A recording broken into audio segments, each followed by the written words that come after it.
My name is Henriette. I work for the European Commission DG Mobility. I'm really happy to be here. I'm very happy that you are here. We're going to have a great session with actually the first ever Elena Mobility project that we have ever funded. So you're now going to listen to a world premiere. I'm really happy that Talitha Add more pressure. and Patrick is here. Yeah. Okay, yeah. So I used to, is it okay? Yeah. I used to row, so my voice carries very, very long. Yeah. I used to cox, rowing aids. So yeah. I see, just take a seat. We have some seats left here. Yeah, excellent. So welcome to the Urban Mobility session. We're very excited to be here. Me from the European Commission, DG Mobility, the colleagues from DG Energy and the EIB here. So to warm you up a little bit, I would like to ask you a few questions. Yeah? So could you please raise your hand if you're here from a city? Who's here from a city? A few people from a city. Excellent. Who is here from a financial institution? Only Klaus, 2, excellent. And who is here from industry, from companies, business? Excellent. And I see a few hands that have not raised yet, so who are you? Who are you? Regional government. Regional government, yeah? Do you have a stakeholder? More regional governments? Excellent. From a national government? Anyone? From a European? Excellent. Yeah, which one? Yeah. From which country are you? Germany. The German National Contact Point from Energy. Excellent. So I see a really wide range of people here in the room. And where are you from? European Commission. European Commission. And now I have another question. Come and take a seat here, sir. Yeah? Come. I have one other question for you, and that is, who has ever been to Amsterdam?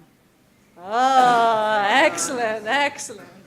Okay, so I see many people who have moved around in Amsterdam, visited Amsterdam, maybe you have lived in Amsterdam. So I'm very excited to introduce Talitha, who will talk to you about the future of mobility in Amsterdam and how Elena has helped her in this. And I'm very happy that you're here. Talitha, the floor is yours. Thank you. She's going to speak for 20-30 minutes. I will cut her off in a typical Dutch way if she gets too long. I'm Dutch too. So Yeah. And then we have a lot of opportunity for questions, and then there is lunch. So very happy to be with you in the coming 45 minutes. Talitha, the floor is yours. Shall I use that one? Is that Yeah, if you like. Yeah, sure. Yeah. Or you wanted to intervene? That's. I will grab the microphone now. Yeah. Well, you gave it to me now, so there we go. Yes, thank you very much. Thank you for the introduction, Henriette. I think that's always good, and it's always good to come from Amsterdam because then at least everybody has a picture of where you're working. I would also like to introduce my colleague Patrick Weltsen. Actually, it's misspelled here, but who actually has done the most of the work on getting the Elena program in order, because I've only joined GVB 6 months ago. But I can tell you everything about the project, what we're doing. I will leave enough time for Q&A, and especially if you have questions about how the funding came about, I think Patrick is definitely the better person to answer those questions. So I'm very glad he's here as well. And I apologize for my voice. I came down with a cold, so I hope I'm good to that you can understand me properly. Otherwise, ask. Well, this is one of our ferries, but we'll come to that later. Yes, GVB stands for Gemeentelijk Vervoerbedrijf. Who speaks Dutch here? Well, I know you do. Municipal Transport Company. We are 117 years old, public company, part of the city of Amsterdam. Independent now, of course, a public independent company now. Does anyone know how big Amsterdam is? Just a wild guess. How many inhabitants, I mean? It's a bit more than that, but not much more. 800,000. We're actually quite a small capital. We're even smaller than Brussels. It's always good to realize that we're one of the smallest metropoles in Europe, I think. We also have around 800,000 travelers per day, even though we see huge increases on that. Like all popular European capitals, I think, we're growing rapidly. Just to give you a flavor of where all these people are coming from, it's mostly tourists. We have 12% more tourists each year, and also more travelers, obviously. We have more jobs, we have development locations, so the city is growing rapidly, and the population is growing. And we expect to have around 1 million inhabitants by 2030. And it's still quite small. You know that everything we can also do by bike. So it's not a very large surface what we're talking about. So that for us as a public transport company, of course, is a big challenge. Our main job, of course, to get people through the city in a safe and pleasant way, and also in a sustainable way. But we have trouble getting everybody into our trams and metros. Sorry, I didn't translate all of this. But this is basically the plan that we're looking for by 2020 already, to see what type of investment we need to make to get this to keep the city, the growing city, basically mobile. And another challenge, of course, we're facing is that it needs to be sustainable. For obvious reasons, we need to have renewable energy. We still have 200 diesel buses with a lot of emissions in the city. It's a very densely populated city, so we're one of the largest emitters. So we're working together with the city of Amsterdam to facilitate this growth in a sustainable way. This is actually one of our new metro stations, by the way. If you're thinking, I don't know this yet, that's correct. The Noord-Zuid line, it's a new metro line that's going to open up this summer. And this is the Rokin station. Okay, so we identified sustainability as a strategy for Amsterdam and for us. Basically, what do we want to achieve? Obviously, providing sustainable mobility for both residents and visitors. But also, we very explicitly said we want fewer cars. So basically, our product needs to be that good that people actually want to get out of their car. And I think, for example, I thought it was funny, Patrick, that you said that you could actually park right in front of this hotel. So I always think that Brussels is maybe not the best example yet of how to basically get people out of their cars. Keeping the city accessible. I know a lot of people are saying, oh, we can do this with electric vehicles. Maybe we can, but we still have more and more people, more and more cars. And that basically means we're all standing still in an electric vehicle. I mean, that's good for the emissions, but it's not very good for mobility. Also, of course, cleaner air, less noise pollution, it's very important for us. The use of public space, we're a small city, we need to use it with a lot of people, and cutting CO2. Our main goal to achieve this is to basically get our entire fleet electric. And as you saw that little photo in the beginning, we also have ferries. We have 19 ferries in Amsterdam. We are a city of water. We have 200 buses, as I just said. And of course, the metros and the trams are already electric. So that's quite convenient. They're already electric since 100 years.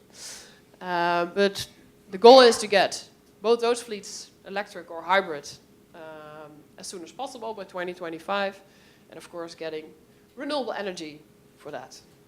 Basically cutting our own CO2 emissions to 0. All right. This is quite ambitious for a relatively small public transport company, a local one. So that's how Elena got into the picture, I think 2 years ago, Patrick, I'm thinking, looking, yeah. And it really was a co-development, looking how we could achieve those goals together.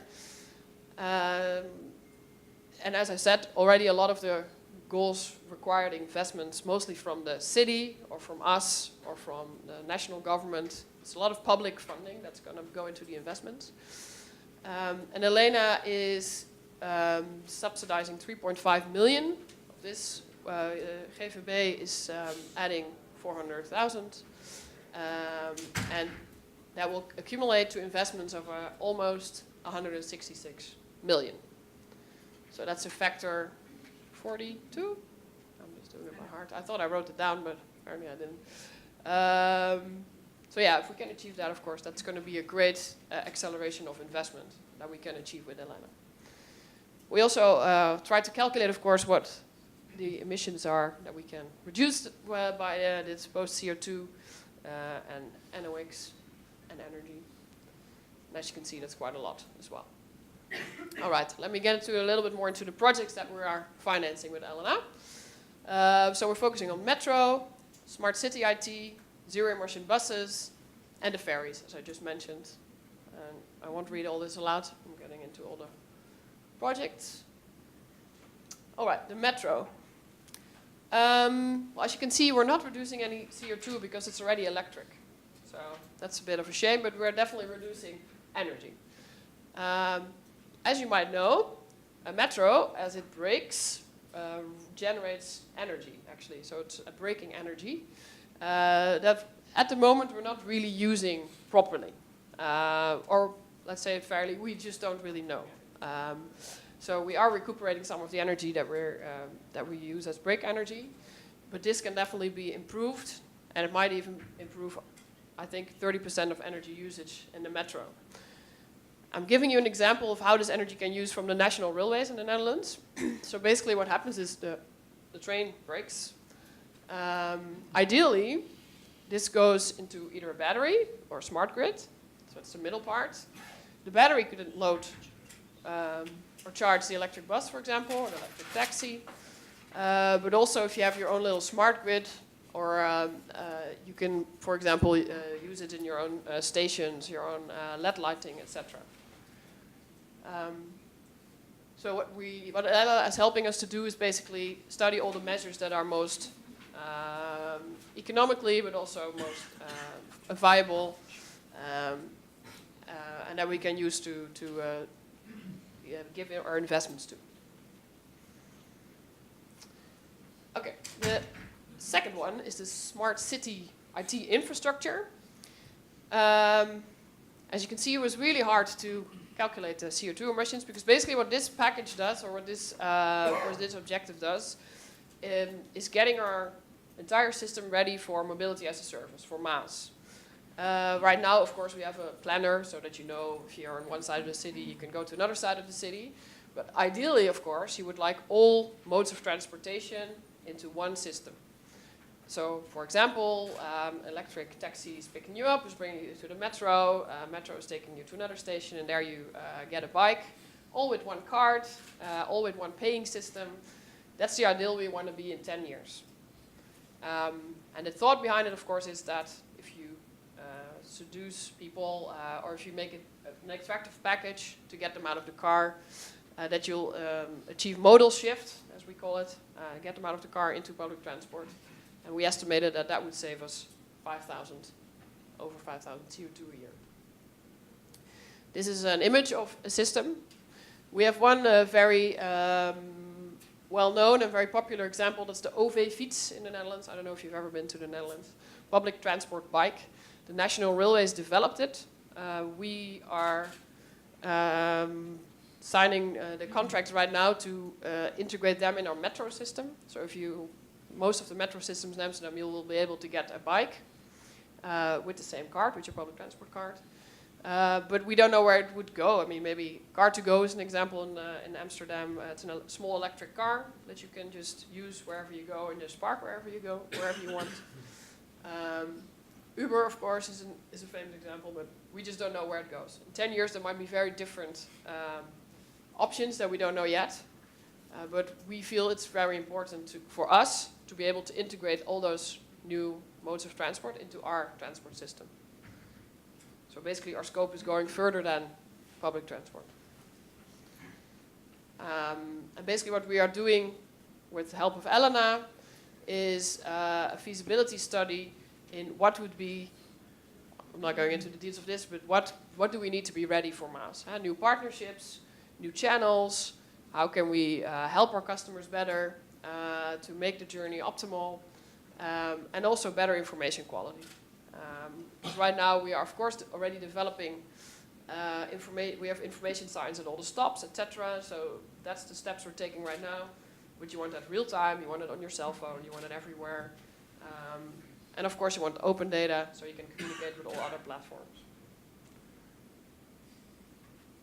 All right. Then the buses, as I just said. Well, this is going to really in CO2 and NOx make a huge difference. As I said, it's diesel buses right now, over 200.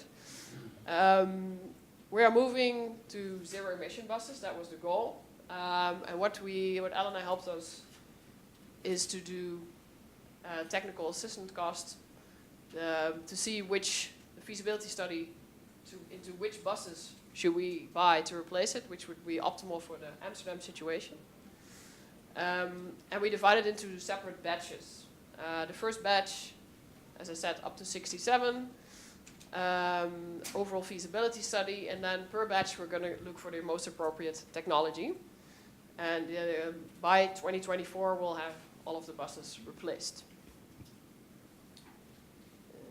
Yes. This is the outcome of the feasibility study for Amsterdam for our situation. Total cost of ownership. As you can see, diesel is hard to beat. It's a very developed technology and it's very cheap, obviously. But as you can see, battery buses are definitely the best options for us. And then OC is just slightly better than IMC for us, overnight charging. So that's the option that we chose. If you want more details of the study, of course, I can give you that after the presentation, but I figured this for you was... oh, sorry. So people taking photos, we're going to send the presentation, so don't worry. Where are we now?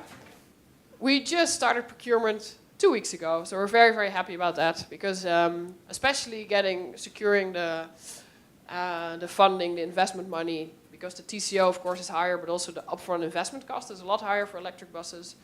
So we paid a part of that, the regional government paid part of it, and the city of Amsterdam paid. Basically, it's a three-way split in how we are going to pay for these buses. Well, you can imagine that took quite some time to get all that, to get a go-ahead on that. So we're very happy that we received the green light early February. So we consider this a learning project. It's the first time we're going to do electric buses. It's basically a whole entire new mobile concept that we need to develop. You cannot replace one diesel bus by an electric bus and just think it's exactly the same. It requires a lot from the staff. It requires a lot from our garages, for example, maintenance. You need extra drivers, for example, to drive empty buses to the charging units, stuff like that. So there's a lot that we need to learn with those 30 buses. And we're very helpful, or Elena's very helpful in this learning curve and speeding up this learning curve. Yeah, the last one is the ferries, as I just saw. I showed you. We have 6 ferry lines. This is just, west of Amsterdam. So basically Amsterdam ends here. These are 5 very old vessels, as you can see, 80 years old, can you imagine? They will all be replaced by full electric vessels, and that's a premiere in Europe, so we're very proud of that we are going to replace. It's very large vessels because there are also cars on them, so they're quite big. Full electric, and so there's going to be charging on either side, on one side, I think on this side, for the ferries. Then we also have city ferries. As you can see, that's a bit more complex. Unfortunately, it's very hard to already make those fully electric because you have no time to charge them and you have no place to charge them. So that's why we're choosing hybrid vessels that hopefully will run electric for about 75% of the time, 80% of the time. 2 options, so we're buying new ones, very big ones. That's one of the new ones that we bought for the heavy. This is the one that's used most heavily. And we're converting all the older ones, which is really fun because they're just basically sawing them in 2 and putting in a battery pack. Can you believe it? And then they're just, yeah, that's what they do apparently in shipyards. Yeah, so those are the 4 projects that we are focusing on with Elena. Then I was asked to give you insights in when to finance projects, mobility projects with Elena. As Ariette said, it's the first one. Yeah, no, I'm almost done, so we're good. We're good. Yes. Well, as I just said, accelerating investment. We already set this ambitious goal, but for us it was sometimes hard to find focus in the different packages, and it was hard to find the investment. So this really helped us to say, okay, these are the 4 things we're focusing on and where we're going to find money. It gives us a chance to add basically external knowledge, external know-how and advice that otherwise we would not have been able to afford or not have been able to find. So that really helps. As I said before, but Patrick can elaborate on that, it was a co-creation together with EIB. And I think that was a very helpful process as well, to do that together, develop together for over a year. And this was an advice that came from Patrick: start as early as possible. If you have a project, even if it doesn't fit yet in the existing programs of Elena or in the existing programs of the Commission, start talking to see how it can fit, maybe, or how we can help each other. Yeah, there you go.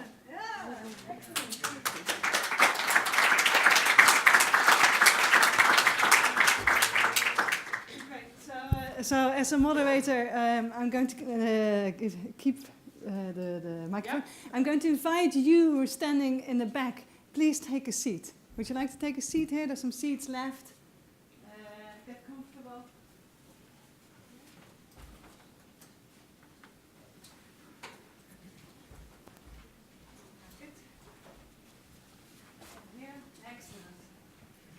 So, because this is the important part, and we need your full attention. As I mentioned before, my name is Henriette, I work for the Commission from the Mobility DG, and for the last 3 years I've been fighting very hard to get Elena money. It's funded by Horizon 2020, by an R&D program. And while I let you think of the many questions you will have for Talitha, I will give you 30 seconds of background why the European Commission, why we've taken 35 million from a research budget to fund Elena. Yeah? For us, this was very important because we've seen a gap, but also an opportunity. We have funded so many R&D projects in electric vehicles, in ITS, in planning, and we were asking ourselves, where are the investments? Who is going to invest? What keeps people back from investment? For investing, there's so much happening in cities. Everyone wants to be smart, wants to live in high-quality cities.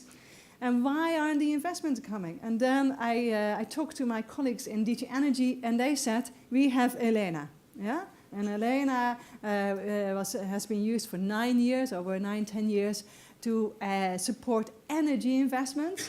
And some of the energy investments went to mobility investments. And then I said, okay, we're going to really need to do a big push.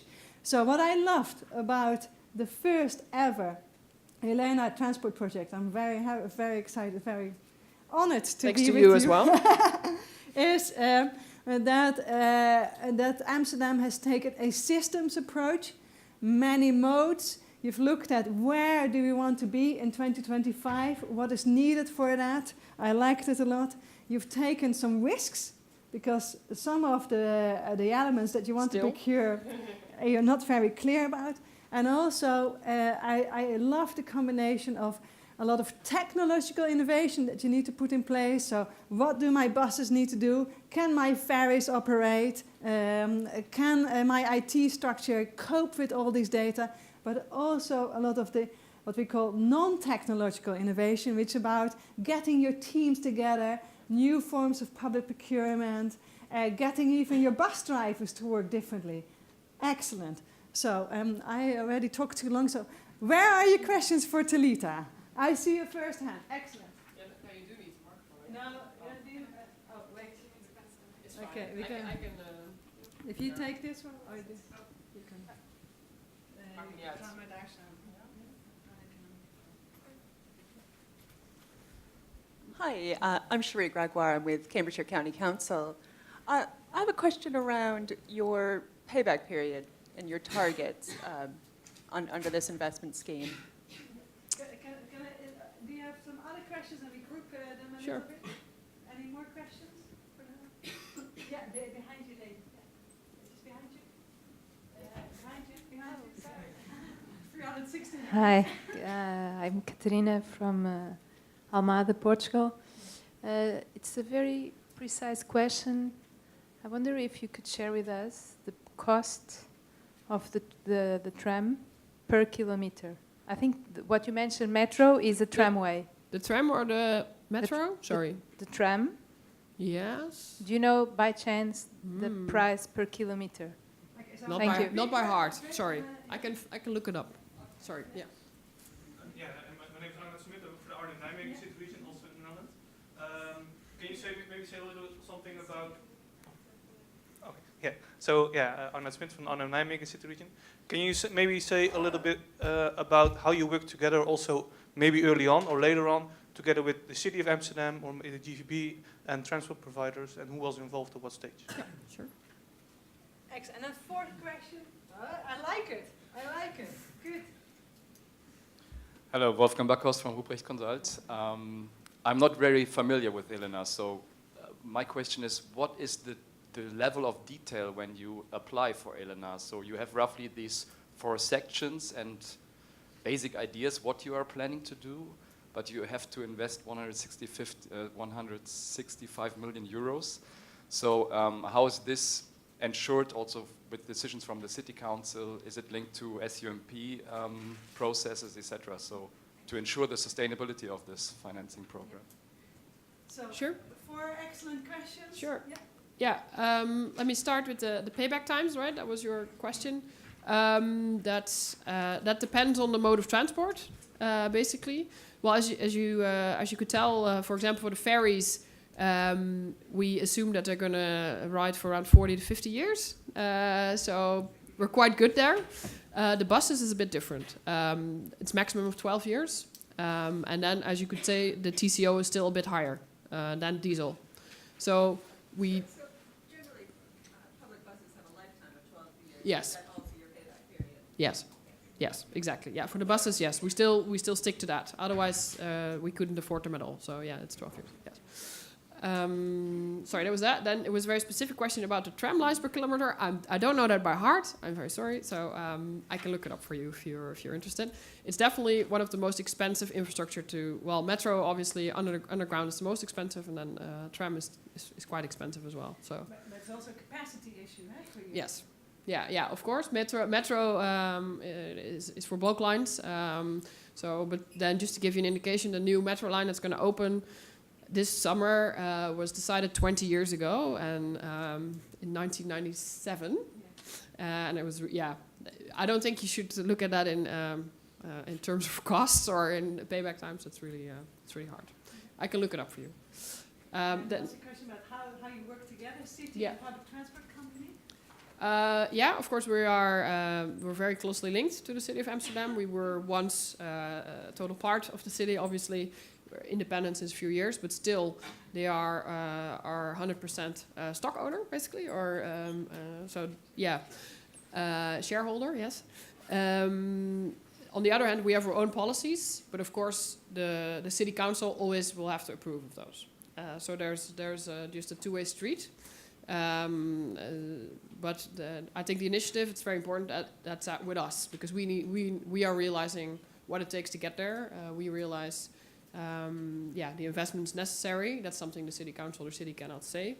But of course, once the business case is there, you talk to the city, to the province of Noord-Holland, to the Vervoerregio Amsterdam, those types of regional governments. Especially if you talk about investing in new technologies like the zero-emission buses, it's an ongoing conversation, basically, on how to secure those investments. And I think the last question was about the securing Elena. Can I ask you, Patrick, to maybe... It had 2 aspects, I think. Okay. It was about, many cities have an urban mobility plan, which is about how do you reach about targets for modal split, use of car, use of public transport. It's also about citizen engagement. It's about bringing together the geographical planning, the land planning, and the transport planning. So the question was, what was first? Was your urban mobility plan first, or was Elena first? Maybe that's the chicken. Was and that the egg question? Okay. No, then I think let's say the urban, not all of it. What I said, Elena helped, I think, to focus more. So I think the aim was quite clear for us, the 2025 zero emission, etc. That's something that we have been discussing with the city for a long time. Something the city also really endorses. But then still there were so many options, so many ways to go. And also, I think where maybe it's recognizable, a public transport company is very operational. So it's not a very visionary, something has to run daily. It has to run today, it has to run tomorrow. And something in 5 years is a really long time for a public transport company. So I think what really, like my role within the company, but also this type of funding helps to get a bigger picture and create a team that can look more forward besides the operation. So I think that's really what we're doing right now. Excellent. I see opportunities further. And I also heard a question about the level of detail in the application. Yeah, that's really something for And Patrick. here's Patrick at hand to work on that. Maybe Klaus can elaborate on this. No, it's when you develop a linear investment program, basically you start at scratch, and within the dialogue with the bank, you develop the investment program. So every linear application is unique, in my opinion and my experience. Basically, I would advise, if you have a program or ideas, ambitions, contact the bank, contact Klaus Klitholm, and set up a dialogue,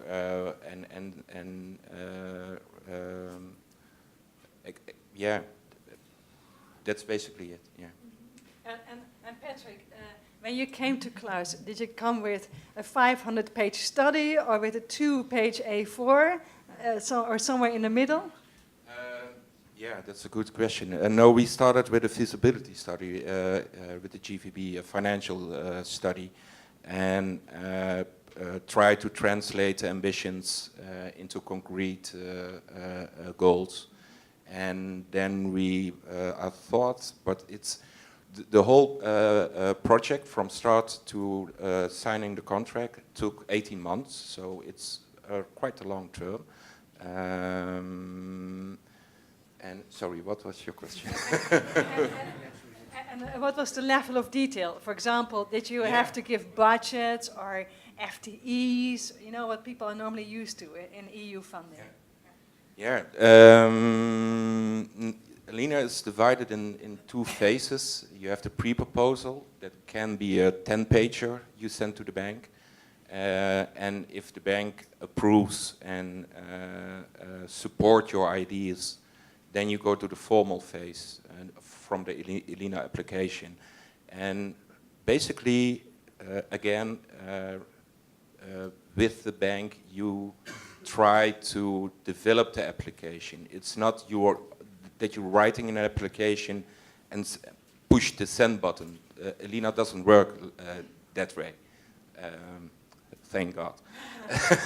And also, I think it's work in progress. As we've seen with the MAS package now, the Smart IT package, we have new insights basically on how to handle it better, on how to incorporate existing projects better into what we want with Elena, and I think that's only helping us as a company, and I think also the goal for what we want to achieve with the Elena program. So. Yeah, if you have an investment on the shell, let's say that within 2 months you're going to do a financial close, then probably Elena is not suitable for this project.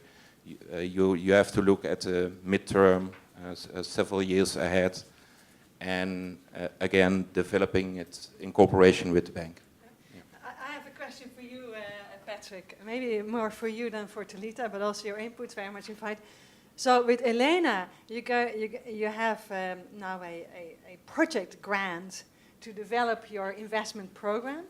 But then the other question, and Talitha said, well, in the end, your objective is to invest around 165 million euros in the ferries, in the IT systems, in the hybrids. Where do you get that money from? And how will Elena help you to attract that money? Patrick offers. Probably. Who's going to pay for it? Yeah. Some investments are secured, so we know where the money is coming from.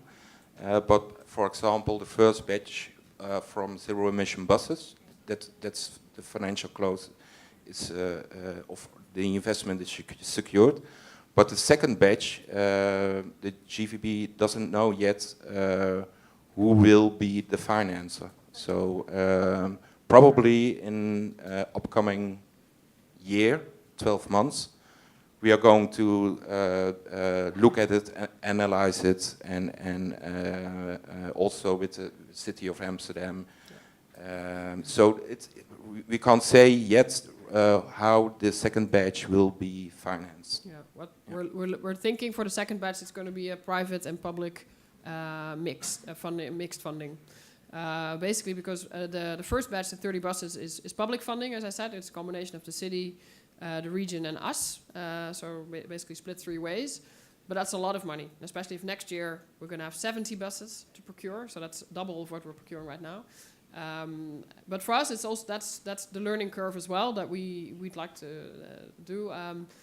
Yeah, it's hard to say yet, but I think all local authorities are facing this problem right now. If you want to invest in new technology, not yet proven, where to get that amount of money. So yeah, we're looking into different constructions right now. Yeah. I will elaborate on that subject later this afternoon also. Perfect. I think this is a little plug for the session at 3 o'clock, where you hear more about financing, because your Elena project has already been running a few years. I see some more hands. Perfect. I see Klaus. I see from Ruprecht. I see you again. Excellent, Klaus. Hi, Klaus Klitholm, EIB. I'm going to be moderating the later sessions that we'll hear. Just a short comment from the gentleman on the application process, and also coming back to what Henry mentioned about this is a world premiere. The first trial is always something of a learning on both sides. So when Patrick tests, this took like what, a year and a half, and hundreds of emails and phone calls and so on. This is very unusual because this was the first one for both parties. I would say from a general, we have done about how many now? 6 or 8 projects, something like that. On average, it's somewhere between 6 to 8 months. But it depends a lot about whether you have the 2-page or the 500 pages, or how prepared are when you come to us, and how are you willing to actually put the resources into the process. And on our webpage, eip.org, you can search for Elena, and they can actually find a lot of information about the process, and you can find the application form, and we have a very detailed document called Frequently Asked Questions. So I would guess that 98% of the questions you have in your head are addressed in that document, and if not, then there's my mail and phone number and so on. But the basic principle, as Patrick says, start talking to us. Come to us with an idea. It might be something we can work with. We might need to actually, as we did here, work with it and take something out and put other things in. And hopefully we can get a contract. So that's the lesson learned. Call us and we'll talk about it. Thank you, Klaus. I'm just going to run to the back, and in the meantime, if you have other questions, start thinking. Thank you. The question is more related to one of your technological innovations. The first one, using recuperated energy from the metro to charge maybe other electric vehicles. We have the running Horizon 2020 project Elliptic, where we analyze this also for Brussels, Barcelona, and London, and some other cities, and face the problem, at least when you try to sell the energy to third parties, that this is not possible at the moment from a legal perspective. So do you also face these problems in the Netherlands, or do you just plan to provide it for your own bus fleet? That's the thing. We're thinking of our own network. So yeah, I recognize this problem. Well, I think it's actually legal in the Netherlands, but it will cost you more than it will bring, you know, so it's not really worth it economically. But that's we're looking into charging our own electric buses and our own electric cars, or our own tunnels, our own lightning stations. So yeah, keeping it in the system basically. Yeah, thank you. One important issue is that ELENA, European Local Energy Assistance, local, if you are going to sell energy on third parties, then you have to discuss it with the bank also, because you are leaving the local character, and then you have to see and discuss with the bank which investments you can take in the work package. So, yeah. Okay, Good question. That's a good question. Yes. Excellent. I missed the first part of your presentation, so you might have already mentioned it. What's the time frame of this ELENA contract? 4 years 4 with years. 1 year extension, but really the aim is to do it in 4 years, and it started last October. And what's the time frame to implement all the measures? More or less. So it's different per project. As I said, the buses, we are actually, I think, the furthest, because the buses, the first batch needs to run in 2 years, and the second batch needs to really be driving in Amsterdam in 3 years. So we just have to make that. Ferries, the same, because yeah, definitely the first 5 are going to be already in the water by 2021. So you have already identified the supplier of the ferries. Is it a Dutch company? No, because we need to publicly tender them. You're on a Okay. European scale, so we don't know yet. No. Well, actually, sorry, the fully electric vessels we do know. Yes, yes, that's a Dutch company. I see one more. We're going to do. In addition to that, in addition to that, the EIB approved also future investments if they were laid down in the concession contract. So in our case, we had about 10 million of invoices on pilots during the period of the contract with the EIB, but there were about 160 million investments improved because we had a concession contract with an operator which stated that in 2024 all the buses in Eindhoven and surroundings will be zero emission, and that was approved as helping the leverage factor getting where it should be. Very good. So I'm conscious of time. Any last urgent questions? If you speak up now. Okay. You can always send me an email. It's right here. So I'm mindful of time. It's 1:45. I really appreciate Talitha and Patrick that you've come here, that you have shared your know-how, shared also some of the challenges that this project application had, and also that in the implementation you will maybe face. I wish you so much good luck. You have a great team there, and thank you so much for coming here. And just join me for a big round of applause.